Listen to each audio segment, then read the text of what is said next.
Verrouillez votre porte, éteignez les lumières, allumez une bougie, sortez votre plaid et installez-vous confortablement. Bienvenue dans Un autre regard, l'émission de Radio G qui vous plonge au cœur du paranormal et de l'ésotérisme. Bref, tout ce qui se trouve entre l'un peu insolite, le franchement étrange et le vraiment bizarre.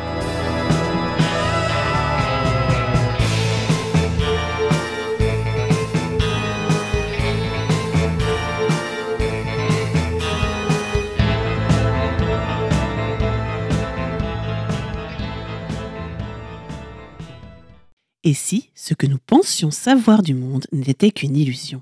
Si certaines vérités se cachaient derrière le voile de l'inexplicable? Ce soir encore, nous allons ensemble défier les certitudes et explorer les frontières de l'inconnu. Bienvenue dans Un autre regard, l'émission de Radio G Angers qui ouvre votre esprit aux mystères qui nous entourent. Pour cette 12e émission, nous avons préparé un programme aussi troublant que captivant, où science, croyances et phénomènes inexpliqués se croisent et s'affrontent. Au fil de cette émission, nous plongerons dans les pouvoirs du pardon, un concept universel qui dépasse les frontières de la spiritualité. Peut-il réellement guérir les blessures les plus profondes? Son énergie aurait-elle un impact sur notre santé, voire notre destin? Mythe ou réalité, nous tenterons d'y voir un peu plus clair. Puis, nous lèverons le voile sur les mystérieux Men in Black. Depuis des décennies, ces hommes en costume sombre sont associés aux apparitions d'ovnis et aux témoignages d'expériences paranormales. Qui sont-ils donc vraiment?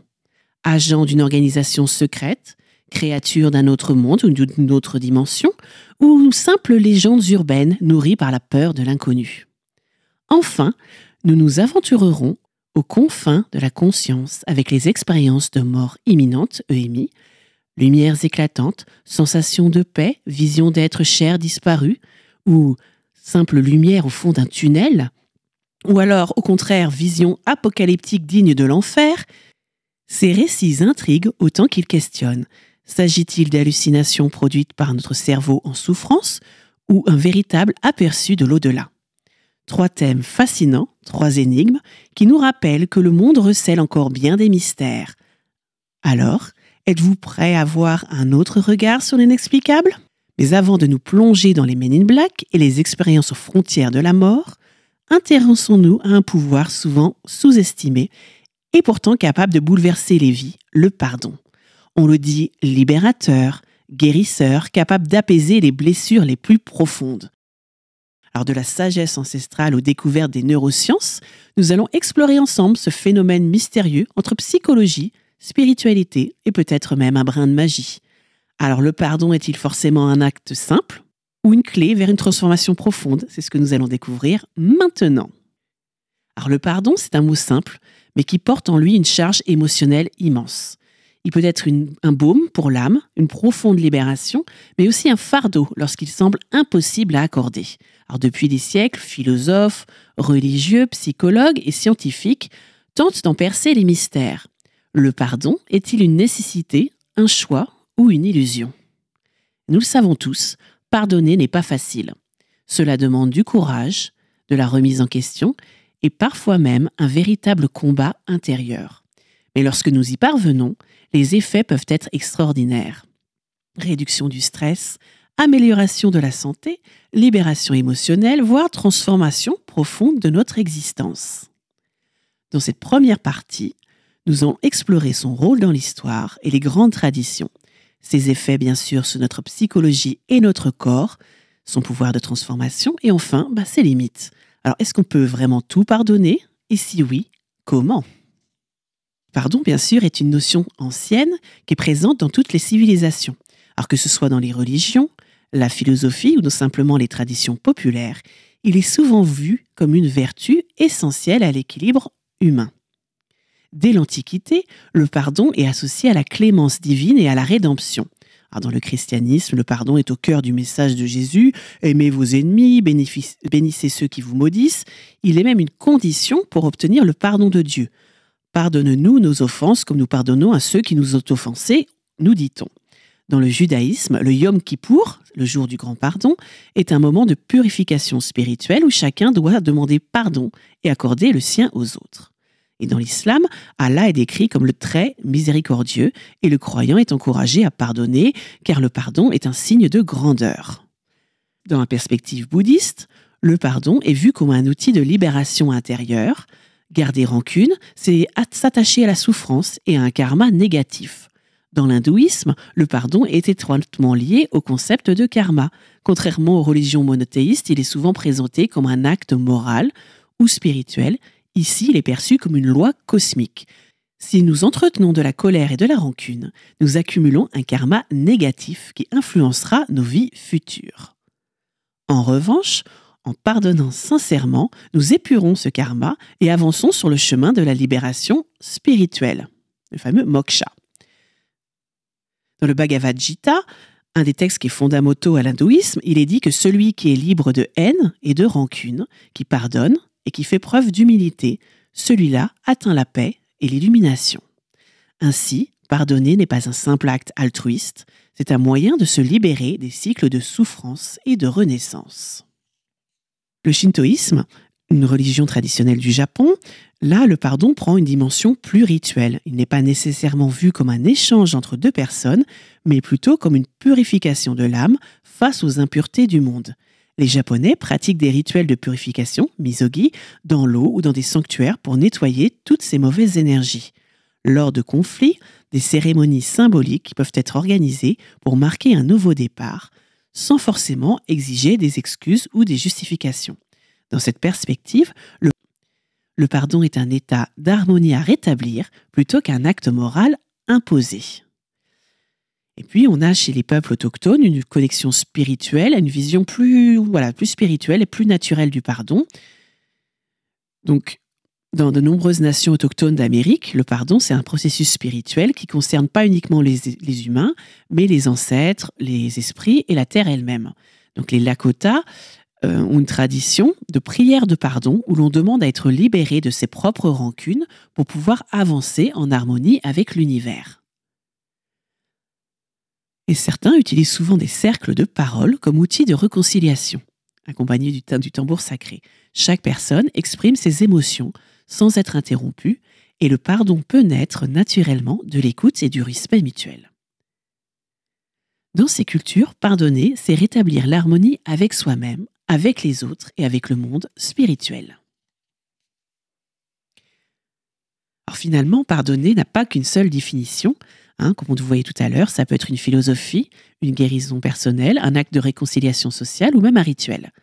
Alors selon vous, quelle approche du pardon résonne le plus avec votre propre expérience ? Pardonner ne signifie pas oublier ni excuser, mais c'est un moyen de se libérer du poids du passé. Le pardon, souvent perçu à travers un prisme religieux, possède aussi une profonde dimension psychologique et sociale qui déplace bien les croyances spirituelles. Pourquoi pardonner ? Que se passe-t-il en nous lorsque nous accordons ou recevons le pardon ? Dans une approche, on va dire, plus laïque, le pardon, c'est un acte de libération émotionnelle et mentale. Il favorise le bien-être individuel, mais aussi collectif. Nous avons tendance à être finalement notre propre juge le plus sévère. Donc là, on va parler du pardon envers soi-même, qui est un acte essentiel pour avancer. La culpabilité, les regrets, l'autocritique excessive peuvent nous enfermer dans un cercle de souffrance. Alors se pardonner à soi, c'est accepter ses erreurs et se donner le droit de grandir. Mais pourquoi avons-nous tant de mal à nous pardonner ? Le pardon envers soi-même, c'est souvent plus difficile que celui envers les autres. Est-ce qu'il y a plusieurs facteurs qui peuvent expliquer cette difficulté ? Il y a déjà le perfectionnisme, nous avons une image idéale de nous-mêmes et nos erreurs nous paraissent impardonnables. Il y a également une culpabilité qui peut être excessive. Nous avons l'impression que notre faute est trop lourde pour être excusée. Et nous redoutons également la peur des conséquences. C'est-à-dire nous redoutons que nous pardonner peut nous faire perdre notre responsabilité face à nos actes. Alors se pardonner, ça ne signifie pas que je vais minimiser mes erreurs, mais apprendre de ces expériences pour évoluer. Les études en psychologie montrent que l'autocompassion est essentielle pour une bonne santé mentale. Évidemment, Ça aide à se libérer d'un poids émotionnel et ça améliore notre bien-être général en réduisant le stress et l'anxiété. On a également une meilleure estime de soi. Le pardon permet de se voir avec plus de bienveillance. Et ça améliore également les relations avec soi-même et les autres. Une personne qui s'accepte est plus ouverte forcément aux autres. Alors comment est-ce que je peux me pardonner ?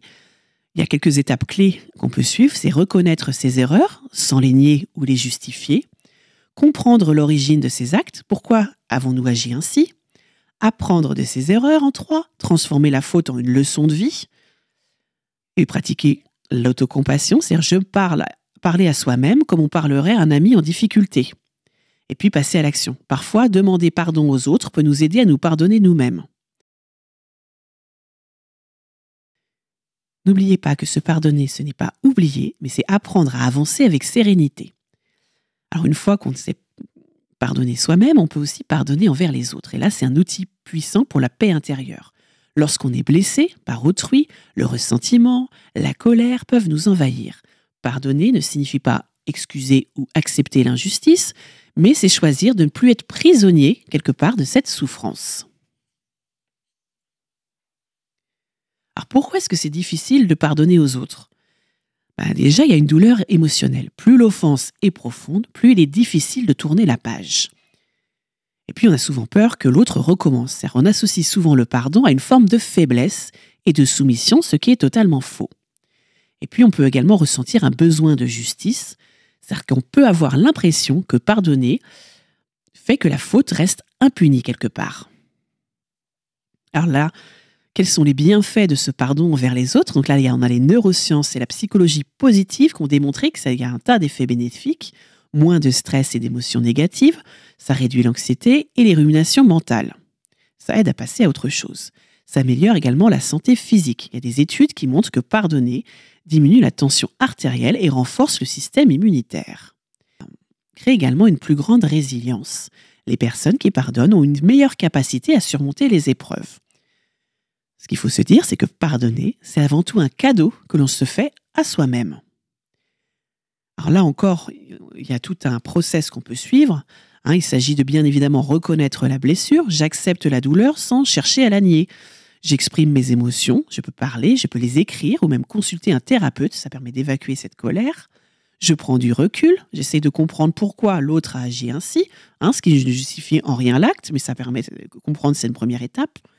Et je peux décider consciemment de pardonner. Le pardon est un choix personnel et ce n'est pas une obligation. Et puis l'idée, c'est aussi de relâcher le passé, c'est-à-dire que de laisser la rancune derrière soi pour avancer. Le pardon ne veut pas dire renouer avec la personne ou oublier l'offense, mais simplement de ne plus lui donner du pouvoir sur notre bien-être à nous.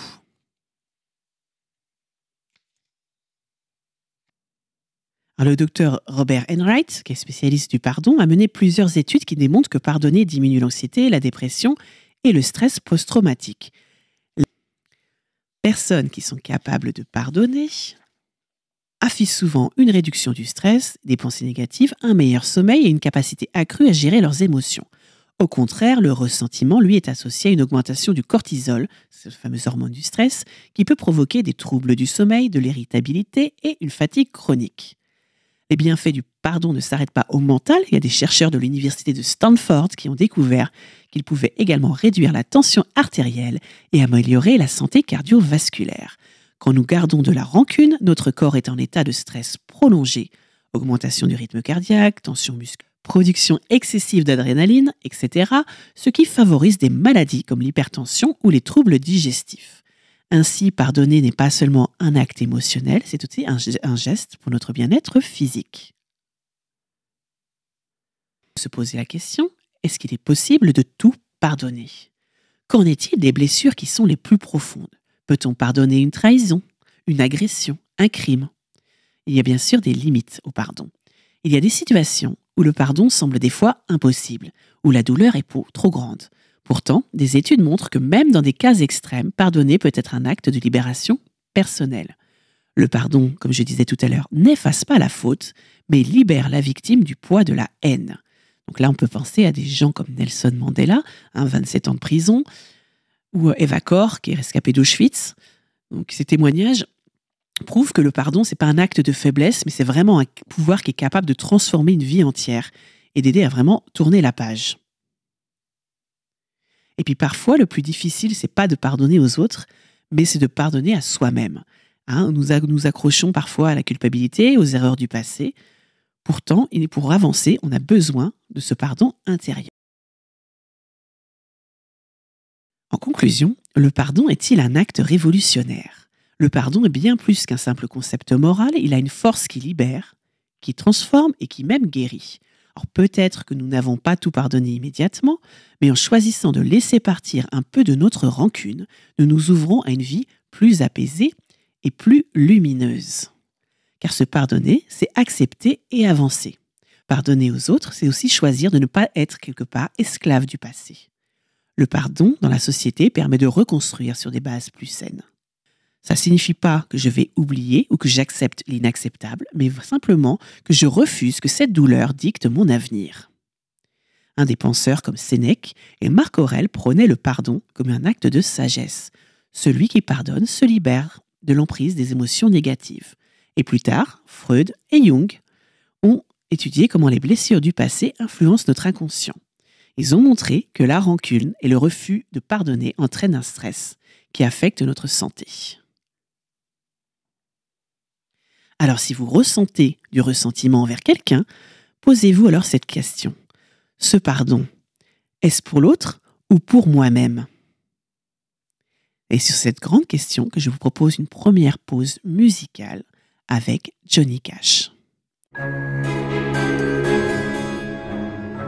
Vous écoutez Un autre regard sur Radio G 101.5 FM, l'émission qui explore tout ce qui se trouve entre l'un peu insolite, le franchement étrange et le vraiment bizarre.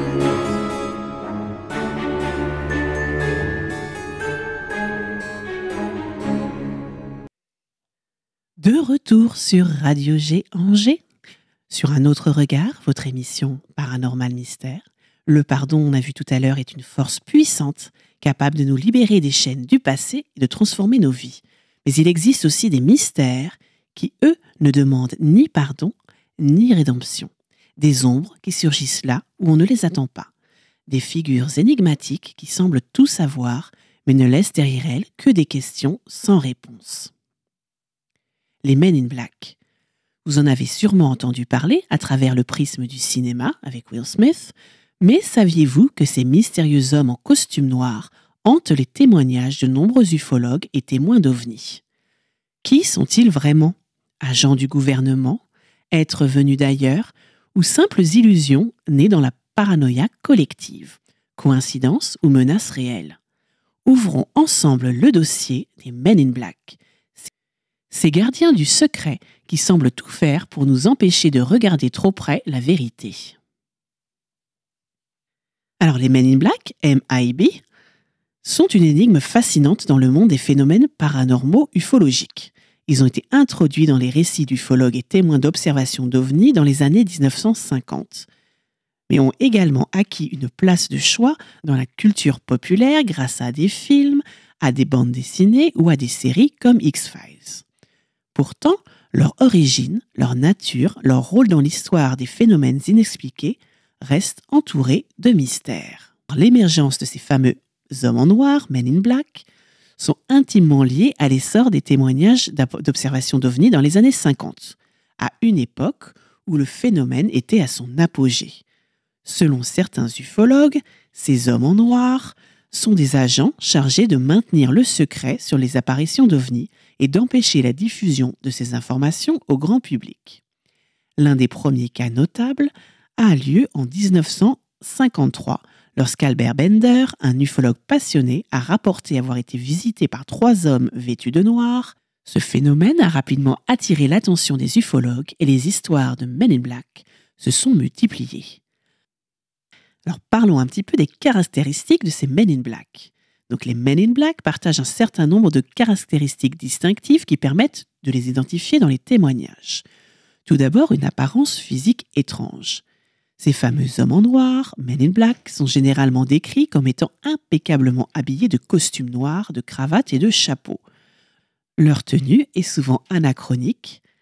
malgré l'époque dans laquelle ils apparaissent. Leurs vêtements semblent démodés ou mal adaptés au contexte. Les témoins notent également leur comportement figé et leurs traits souvent déshumanisés. Parfois, ils sont décrits avec une peau pâle ou une voix légèrement métallique, créant une sensation de malaise. On rapporte également un comportement étrange et mécanique. Ce qui frappe dans certains témoignages, c'est leur manière de se comporter. Ces Men in Black ne semblent pas comprendre les codes sociaux habituels. Leur démarche est souvent maladroite et leur conversation est caractérisée par des silences gênants et des questions qui sont parfois dénuées de sens. Ils semblent parfois plus robotisés que humains, comme si, quelque part, ils suivaient un script, et leurs gestes sont décrits comme dénués d'émotion, rendant leur interaction encore plus étrange et perturbante. Il y a également des véhicules anachroniques. Certains cas de Men in Black sont souvent vus arrivant dans des voitures noires, des modèles anciens, usés et parfois dans un état qui défie la logique pour une agence gouvernementale. Alors ça ajoute une dimension étrange à leur présence. Certains témoins mentionnent que ces véhicules n'ont pas de plaque d'immatriculation ou portent des plaques totalement inconnues, renforçant l'idée qu'ils viennent d'une autre époque ou peut-être d'une autre réalité. Le dernier point, c'est que ces Men in Black ont une réputation d'intimider les témoins, parfois par des menaces subtiles ou directes. Dans certains cas, les témoins rapportent que leur mémoire a été altérée de manière inexplicable après avoir été confrontés à ces mystérieux visiteurs. Les Men in Black leur ordonnent de ne pas parler de ce qu'ils ont vu ou ils les préviennent qu'ils risquent de subir des représailles. Alors, les rencontres avec les Men in Black ont été documentées tout au long du XXe siècle, souvent après ces accidents d'observation d'OVNI. Alors, ces visites mystérieuses et intimidantes ajoutent une dimension, on va dire, supplémentaire au phénomène OVNI. Alors, voici quelques cas supplémentaires de rencontres notoires avec ces Men in Black. Donc, l'un des premiers cas documentés de rencontres se déroule en 1947 à Tacoma, dans l'État de Washington. Et là, c'est le cas d'Harold Dahl. Donc, il est témoin d'un incident d'OVNI et il aurait rapporté une rencontre avec des Men in Black après avoir observé un objet volant non identifié. Après l'observation, Dahl affirme que 3 hommes vêtus entièrement de noir sont venus le rencontrer, l'avertissant de ne pas parler de ce qu'il avait vu sous peine de graves conséquences. C'est un incident qui est souvent cité comme un des déclencheurs de cette fameuse légende des Men in Black. Le cas Barker, donc c'est un ufologue et un écrivain qui est connu pour ses travaux sur les phénomènes OVNI. Donc lui aussi, il a une rencontre avec les fameux Men in Black après avoir publié son livre « They Know Too Much About Flying Saucers ». Donc ils en savent trop finalement sur les soucoupes, un livre de 1956 dans lequel Barker a rapporté qu'il avait été confronté à ces visiteurs vêtus de noir, qui lui ont intimé l'ordre de ne pas poursuivre ses recherches. Barker, qui avait documenté des témoignages d'observations d'OVNI et de rencontres avec des extraterrestres, a décrit ces visiteurs comme des individus froids et mécaniques sans aucune forme d'empathie. Cette rencontre a renforcé sa conviction que les Men in Black étaient là pour réprimer toute discussion publique sur les OVNI. Et son livre a été l'un des premiers à populariser l'idée des Men in Black dans le milieu ufologique. 1966, on passe à l'affaire de la famille d'Ehrenberger. Donc l'un des accidents les plus célèbres, du coup, a lieu en 1966 à Parksburg, en Virginie occidentale. Indrid Colt, qui est un prétendu extraterrestre, aurait rencontré Woodrow d'Ehrenberger alors qu'il conduit sur une route isolée. Après cette rencontre, la famille d'Ehrenberger aurait été visitée par des hommes vêtus de noir qui se sont montrés très insistants et leur ont ordonné de cesser de parler de l'incident avec les médias et les autorités. Les descriptions des Men in Black par la famille d'Ehrenberger a été similaire à celle des autres témoins, individus étrangement habillés et comportant des traits de caractère déshumanisés. Et les pressions psychologiques qu'ils ont subies auraient perturbé cette famille, auraient perturbé la famille d'Ehrenberger pendant plusieurs années. 1967, on a le cas de John Keel, et là on a la création du vrai mythe des Men in Black modernes. Alors John Keel, c'est un célèbre journaliste, écrivain et enquêteur sur les phénomènes OVNI. Lui s'est intéressé surtout par rapport à l'affaire du Mothman, donc à Point Pleasant.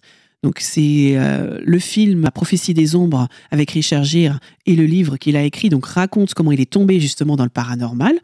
Donc lui, il a également joué un rôle majeur dans la diffusion mythologique des Men in Black. parce qu'il aurait du coup, alors qu'il enquêtait sur des événements mystérieux liés à l'observation d'OVNI, qu'il lui-même a fait des expériences de plusieurs rencontres avec ces individus ressemblant à des Men in Black. Il a souvent décrit ces rencontres dans The Mothman Prophecies, donc la prophétie des ombres, qui est sortie en 1975. Il a décrit des visites d'hommes en noir qui l'ont menacé et harcelé alors qu'il enquêtait sur des événements à Point Pleasant, en Virginie occidentale, notamment autour, comme je disais tout à l'heure, de l'apparition du Mothman. Selon Keel, ces individus semblaient posséder une connaissance surnaturelle des événements et leur comportement et apparition étaient aussi bizarres que leurs intentions. On a un autre cas, du coup, de Men in Black en 1980 avec Richard Doty, qui est un ancien agent de la base militaire de Kirtland. Lui, il a affirmé dans plusieurs interviews que des Men in Black ont joué un rôle clé dans ses propres investigations sur les ovnis. Il a indiqué qu'il aurait été impliqué dans des activités liées à la désinformation gouvernementale sur les ovnis dans les années 80 et qu'il avait rencontré des individus qui agissaient en tant que Men in Black. Alors bien que certains considèrent Doty comme une source fiable, il y a aussi quand même une controverse sur la véracité de ses témoignages. Certains affirment qu'il a exagéré ou inventé ses histoires à des fins personnelles. On a aussi l'affaire Paul Bennewitz, donc toujours dans les années 80. Donc lui, il est ingénieur en électronique et ufologue. Donc il a commencé du coup à observer au-dessus de la fameuse base militaire de Kirtland, au Nouveau-Mexique. Et c'est là où il a commencé à enregistrer des preuves de ce qu'il pensait être des ovnis. Mais ses recherches ont vite été perturbées par des visites de Men in Black. Que sont-ils finalement vraiment ? Quelles sont les théories sur l'identité de ces Men in Black ? L'un des aspects les plus intrigants en tout cas de ce phénomène est qu'il a donné quand même naissance à de multiples théories, alors qui sont souvent contradictoires et qui concernent leur origine et leur nature. La première théorie, l'une des théories qui est dominante, c'est que les Men in Black seraient des agents gouvernementaux. Donc cette théorie suggère qu'ils sont des agents d'une organisation gouvernementale secrète, probablement liée à l'armée ou à un service de renseignement, et ils sont chargés de maintenir le secret autour des observations d'OVNI et des phénomènes extraterrestres. Ces agents auraient pour mission de faire taire les témoins, de détruire les preuves et de contenir toute information qui pourrait mettre en danger l'ordre établi. Selon certains ufologues, cette organisation serait en lien avec le gouvernement des États-Unis ou de d'autres grandes puissances. Et ils auraient accès à des informations classifiées sur les extraterrestres et les ovnis. Deuxième théorie, les Men in Black seraient des extraterrestres. Alors une autre théorie propose que ces fameux Men in Black, qui n'ont pas l'air tout à fait humains, seraient plutôt des extraterrestres déguisés en humains. Ils seraient là pour empêcher les témoins d'ovnis de partager ce qu'ils ont vu et de garder secrètes leurs véritables intentions. Ce concept, il est alimenté par des descriptions de leur comportement déshumanisé, de leur attitude étrange et de l'idée qu'ils semblent venir d'ailleurs, non seulement physiquement, mais également émotionnellement et psychologiquement. Troisième possibilité, les Men in Black seraient des genres d'entités interdimensionnelles. Alors, certains chercheurs ont émis l'hypothèse que ces Men in Black ne sont ni des extraterrestres, ni des agents gouvernementaux, des entités interdimensionnelles ou paranormales.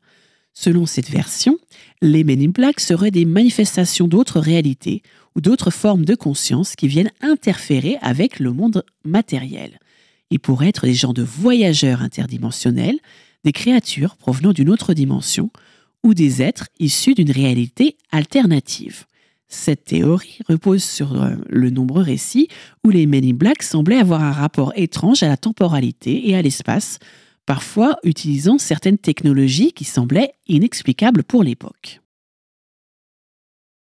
Quatrième théorie, les Men in Black seraient des projections psychologiques ou des manifestations finalement d'une genre de paranoïa collective.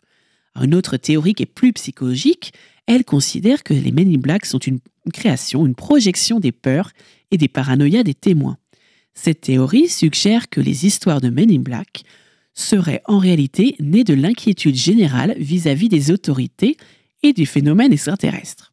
Alors selon cette interprétation, les témoins des ovnis sont pris dans un genre de tourbillon d'anxiété et auraient créé des images mentales de figures menaçantes, devenant ainsi des symboles de leur peur et de la répression gouvernementale.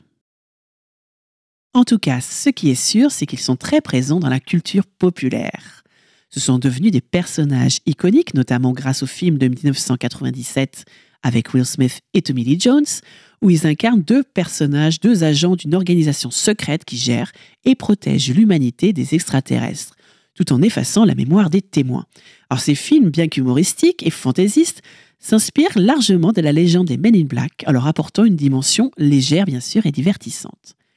Cependant, cette version cinématographique des Men in Black s'éloigne grandement des récits originaux, qui décrivent des agents inquiétants, menaçants, plutôt que des figures comiques et amicales. Alors les Men in Black, en tout cas, demeurent un mystère irrésolu dans l'univers ufologique. Mais qui sont-ils vraiment ? Des agents d'une organisation secrète, des extraterrestres déguisés, des entités interdimensionnelles ou simplement une création psychologique ? Leur motivation, en tout cas, et leurs origines restent floues. Et leur présence dans la culture populaire et dans les récits paranormaux continue de susciter de la fascination et même parfois de l'inquiétude. Ce phénomène souligne l'importance de la question du secret, du contrôle de l'information et des forces invisibles qui pourraient, selon certains, manipuler la réalité pour dissimuler la vérité sur l'existence d'extraterrestres. Quoi qu'il en soit, les Men in Black continuent de captiver l'imagination, rappelant à chacun la question fondamentale de la dissimulation et du contrôle de la vérité dans un monde où la réalité semble parfois plus étrange que la fiction. Pour clore cette exploration fascinante des Men in Black, je vous propose une petite pause musicale avec Jefferson Airplane et White Rabbit. Vous écoutez Un autre regard sur Radio G 101.5 FM, l'émission qui explore tout ce qui se trouve entre l'un peu insolite, le franchement étrange et le vraiment bizarre.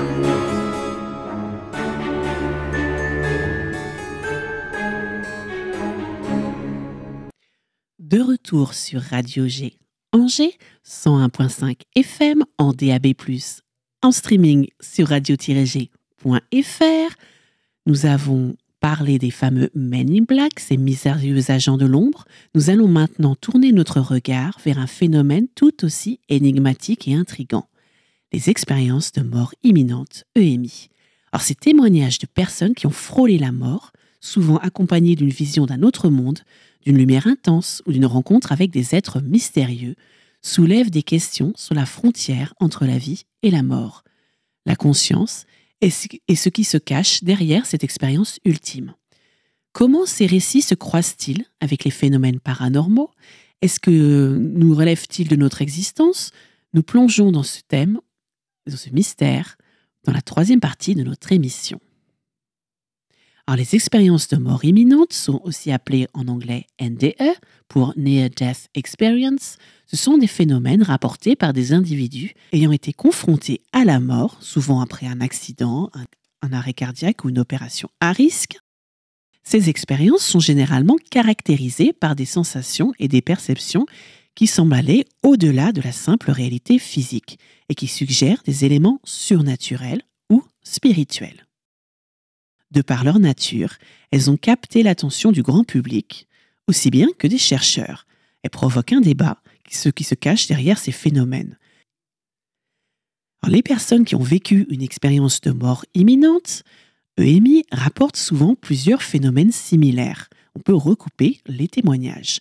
Si chaque expérience est unique, des motifs communs sont quand même observés. Donc voici les éléments les plus fréquents de ces expériences.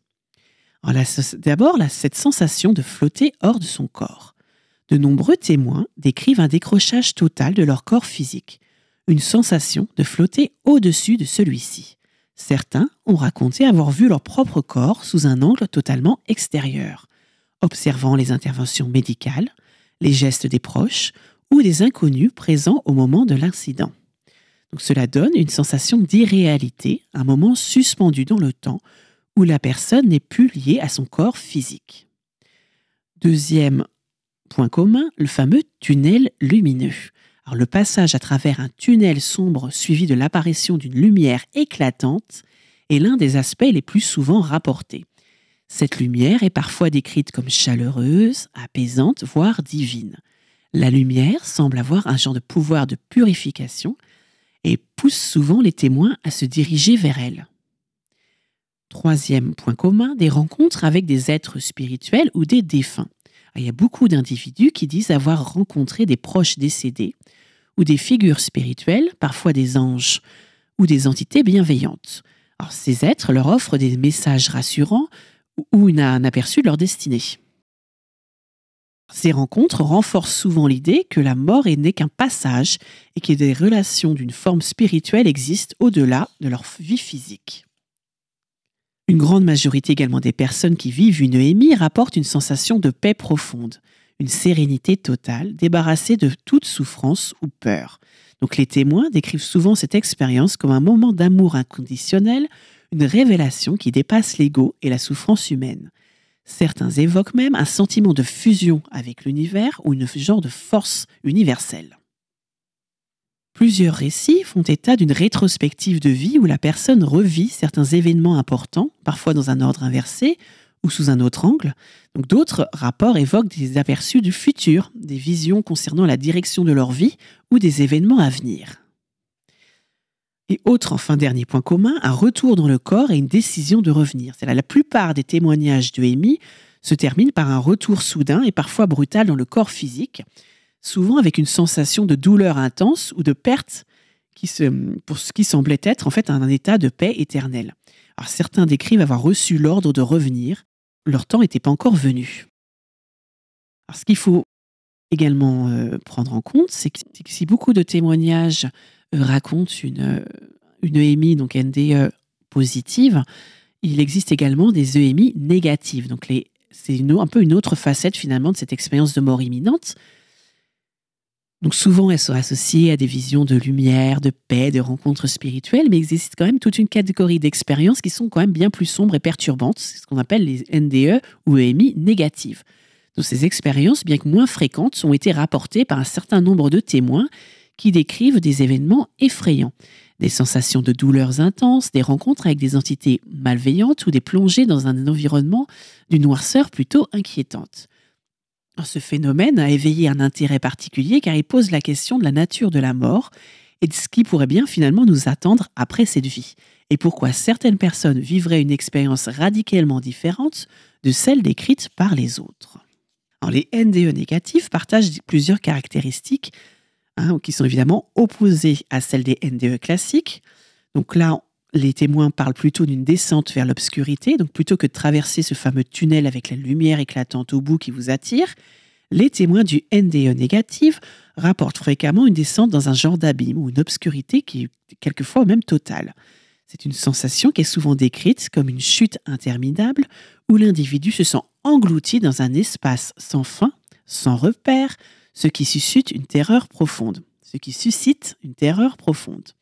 L'absence de lumière et de chaleur crée une atmosphère décrite comme plutôt glaciale et déshumanisante, qui contraste effectivement avec la chaleur réconfortante qui est souvent rapportée dans les NDE positives.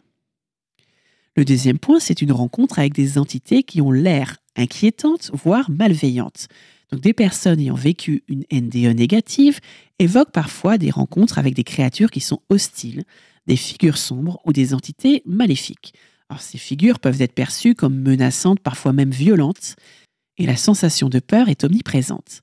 Elles sont parfois souvent comparées à des démons, des ombres ou des forces maléfiques, alors, contrairement effectivement aux visions d'êtres spirituels bienveillants que propose la EMI positive. Donc là, les NDE EMI négatives laissent une empreinte, on va dire, de terreur, de souffrance. Un autre aspect caractéristique de ces EMI négatives est un sentiment profond de solitude et de désespoir, d'isolement. Les individus qui vivent ce type d'expérience parlent de l'impression d'être totalement coupés de tout ce qu'ils connaissaient, un vide total, où il n'y a ni amour, ni lumière, ni espoir. Ce phénomène est souvent décrit comme une sorte de prison spirituelle, une sensation de perte de soi, d'un abandon cruel et irréversible. Alors, tout comme les NDE positives, EMI négatives incluent parfois une rétrospective de la vie. Donc certaines personnes qui ont vécu ces NDE négatives racontent avoir revu leur vie, mais d'une manière, on va dire, bien plus sinistre. Un jugement très sévère, un défilé des mauvais choix finalement de vie ou des actions regrettables, associées à une immense honte et culpabilité. Alors ces jugements peuvent être perçus comme une rétribution de leurs erreurs, un processus sans fin qui accentue la souffrance et le désespoir. Autre point commun, la sensation de ne pas avoir terminé sa vie ou son voyage. Parfois, les personnes qui vivent une EMI négative ressentent qu'elles sont envoyées dans un endroit ou une situation, on va dire, punitif, et qu'ils n'ont pas terminé leur voyage, leur mission, leur apprentissage sur Terre. Ils sont dans un genre de purgatoire. Ce sentiment de... Alors, quelques exemples de NDE négative. On a le cas d'Howard Storm.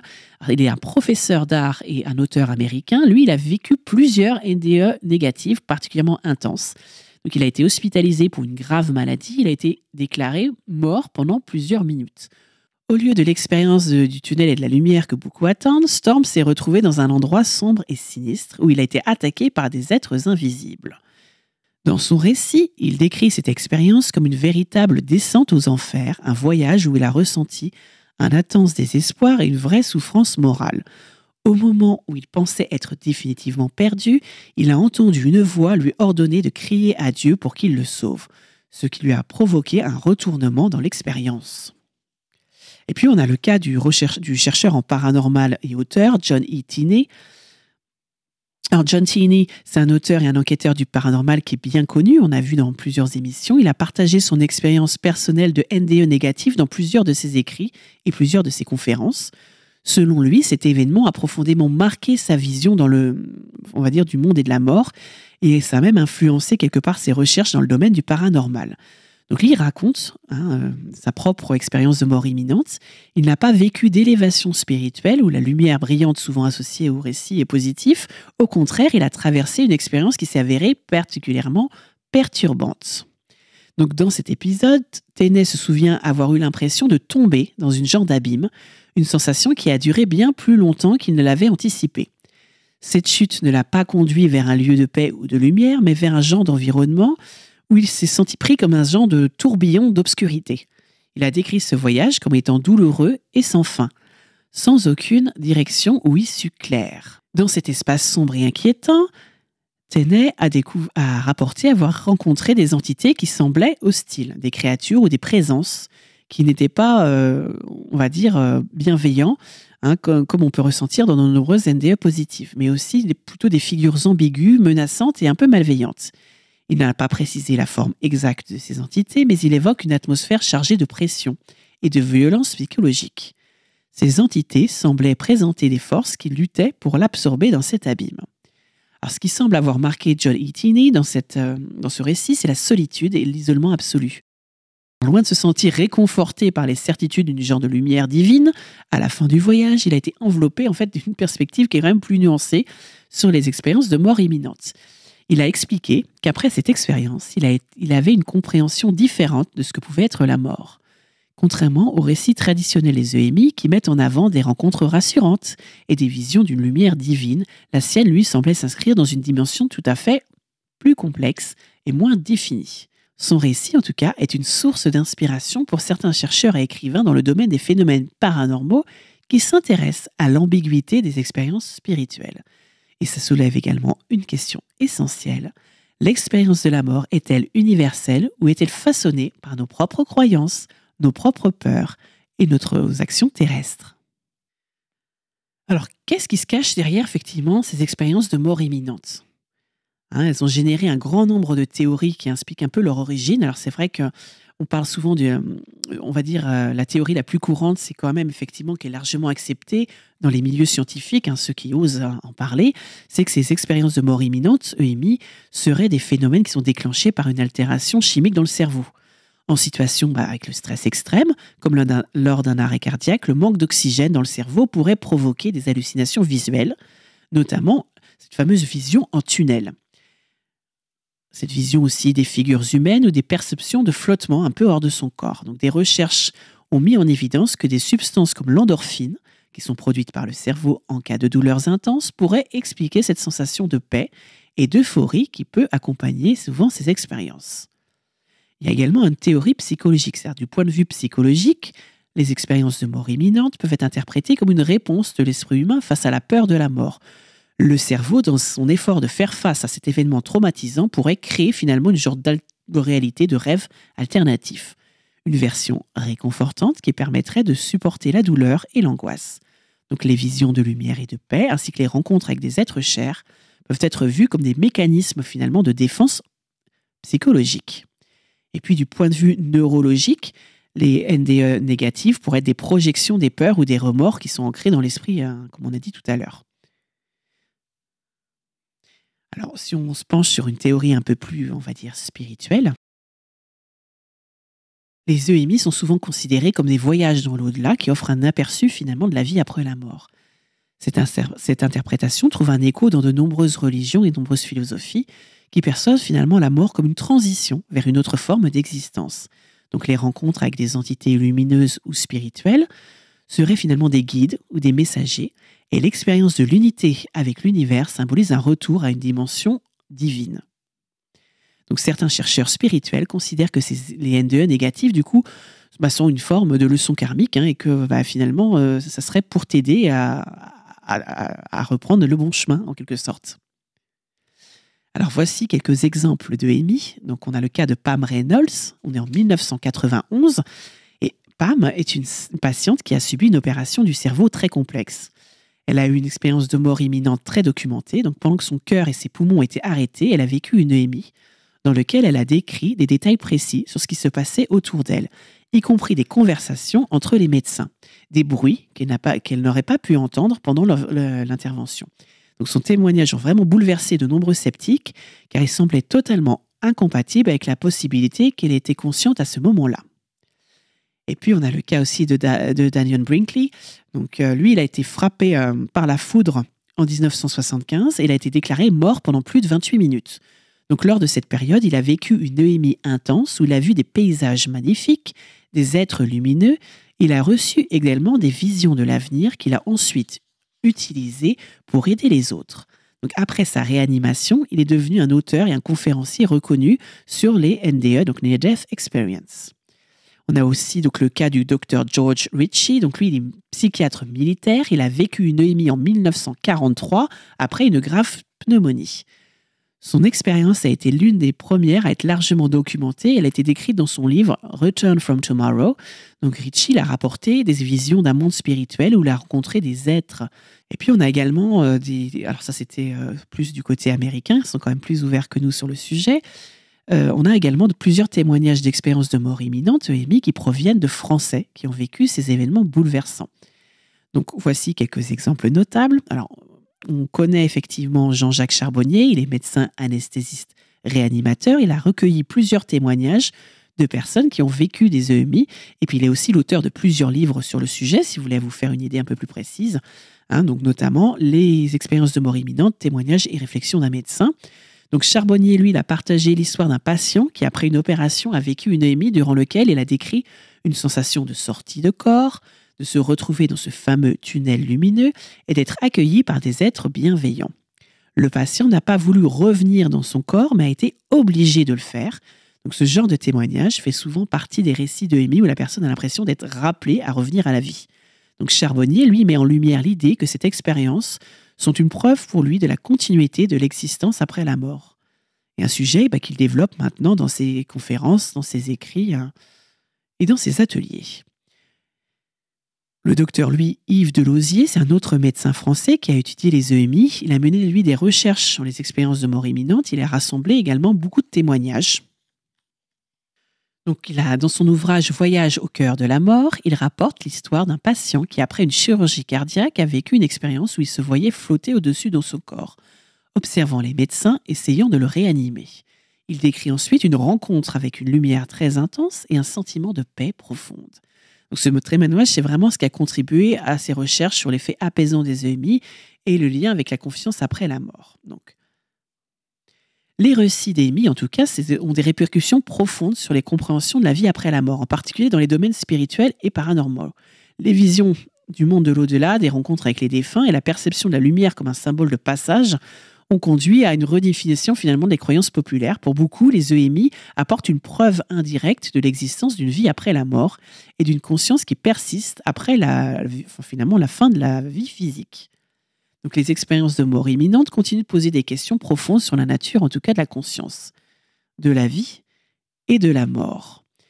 Qu'elles soient interprétées comme des hallucinations cérébrales, des mécanismes psychologiques de défense ou des révélations spirituelles, en tout cas, elles témoignent de l'importance de ce moment charnière qui est la confrontation avec la mort. De plus en plus d'études et de témoignages nourrissent le grand débat sur ce phénomène mystérieux, qui semble traverser en tout cas toutes les cultures, toutes les croyances et toutes les époques. Un véritable pont entre la vie et l'au-delà. Alors pour conclure cette émission spéciale sur les pouvoirs du pardon, les Men in Black et les expériences de mort imminente, nous avons traversé ensemble des thèmes profonds et fascinants, explorant des dimensions spirituelles et mystiques de l'existence humaine. Nous avons vu comment le pardon, qu'il soit dirigé vers soi-même ou envers les autres, peut être un véritable levier de guérison, permettant non seulement de se libérer du poids du passé, mais aussi d'accéder à une genre de paix intérieure durable.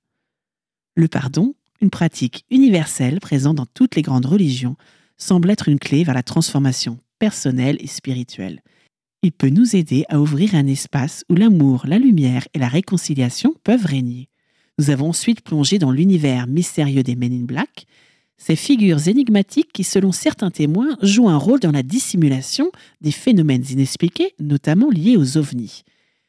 Cette rencontre nous rappelle que parfois, ce qui semble évident à certains est maintenu dans l'ombre, et qu'il existe un monde invisible que nous ne comprenons pas toujours.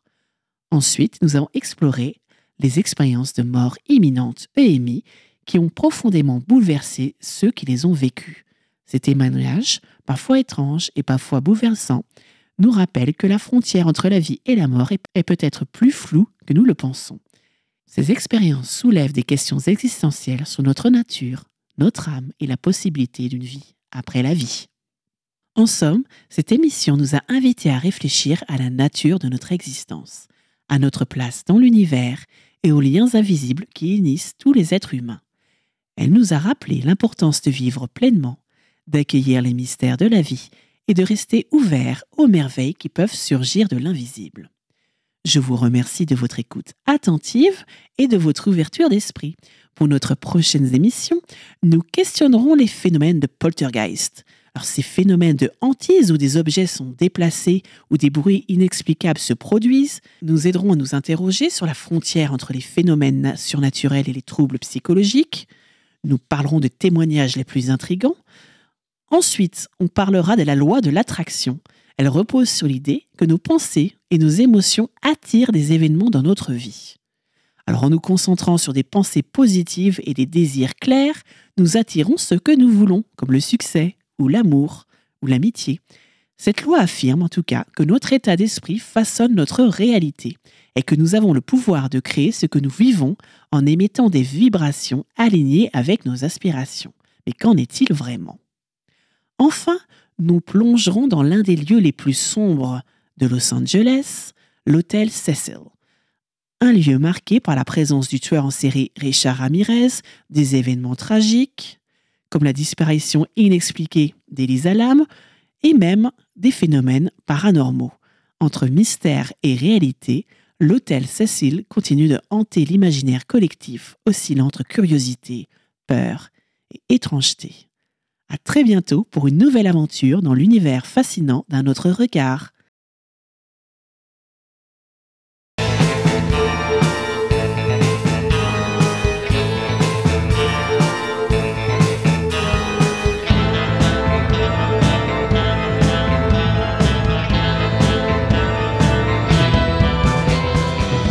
N'oubliez pas, le paranormal, l'ésotérisme ne sont pas seulement des domaines de l'imaginaire, mais des invitations à voir le monde sous un angle nouveau, à questionner nos certitudes, nos habitudes et à enrichir notre existence tout en gardant notre esprit critique.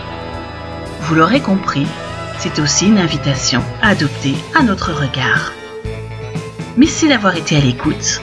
À très bientôt sur Radio J pour un nouveau voyage extraordinaire au cœur de l'invisible et de l'inconnu. Alors, restez curieux, ouverts d'esprit et prenez soin de vous.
Et n'oubliez pas, prenez soin de vous.